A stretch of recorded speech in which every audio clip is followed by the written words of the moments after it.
Hello, বলেন। আপনারা তো আজকে বাড়ি যাচ্ছেন, একটা কথা বলতে ভুলে গিয়েছিলাম। ভুলে গেলে সমস্যা নাই, এখন বলেন। আমার অফিসে একটা মাইক্রোবাস ছিল, আপনি চাইলে সেটা পাঠাতে পারি, মানে আরাম করে বাড়ি চলে যেতে পারবেন আর কি। আপনার আন্তরিকতার জন্য ধন্যবাদ। তবে আমাদের বাড়ি যাওয়ার যে গাড়িটা, সেটা আমার ভাইয়ের বন্ধু বুলেট ভাই আগে থেকে ঠিক করে রাখছে। না মানে আপনার বাসায় বসেই কথাটা আমার বলা উচিত ছিল, কথায় কথায় বলতে ভুলে গিয়েছিলাম। সরি, আমার কথায় মাইন্ড করবেন না। আমি কথায় কথায় মাইন্ড করি না। মিস শিউলি, আপনার ধৈর্য শক্তি কিন্তু অনেক বেশি, আর এটার কারণেই আপনাদের ফ্যামিলিতে যত ঝামেলা আসছে সব কিছু আপনারা সামলে নিতে পারবেন। পারবো কিনা জানি না, তবে আমি চেষ্টা করব। হেরে যাওয়ার জন্য আমি কাজ করি না, আবার প্রত্যেক কাজেও যে আমি জয় পাবো এটা আমি আশা করি না। এই জন্যই চেষ্টা করতে বাধা কোথায়।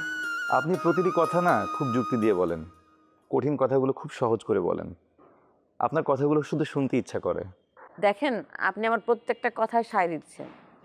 এই ধরনের মানুষকে মানুষ একটা নামে ডাকতে চায়, মাঝে মাঝে ডেকেও ফেলে। কি বলে সেটা আমি জানি, আমি আপনার প্রত্যেকটা কথাকে সুন্দর বলি, সবগুলো কথাকে সায় দেই।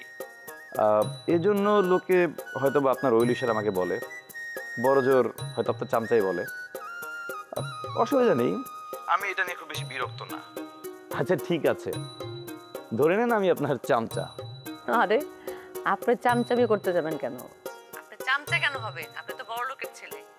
তাছাড়া আপনি বড় লোকের কোনো মেয়ের সাথে চামচামি করেন, আপনি লাভবান হবেন। দেখুন, আমার কোনো বড় লোকের মেয়ের দরকার নেই। আমি যদি আপনার সাথে কথা বলে তৃপ্তি পাই, তাহলে এখানে অসুবিধার কি আছে? শোনেন মাহিন, আমাকে দিয়ে আপনার জীবনে কোনো কাজই হবে না, তাই বারবার আপনাকে আমার কাছ থেকে চলে যেতে বলতেছি, কথা বলতে মানা করতেছি। আহ, দেখুন, আপনি যদি বিরক্ত হন তাহলে আমি আপনাকে আর ফোন দিব না। আমি কখনোই চাই না যে আপনি আমার কোনো কথায় বিরক্ত ফিল করেন, আর সেটার জন্যই আমার অনেক কথা বলার থাকলেও সেটা আমি আপনাকে বলি না। মাহিন, না বলা কথার ক্ষমতা কিন্তু অনেক বেশি। বেশি কথা কিন্তু মানুষের বন্ধুত্বের মধ্যে ফাটল সৃষ্টি করতে পারে।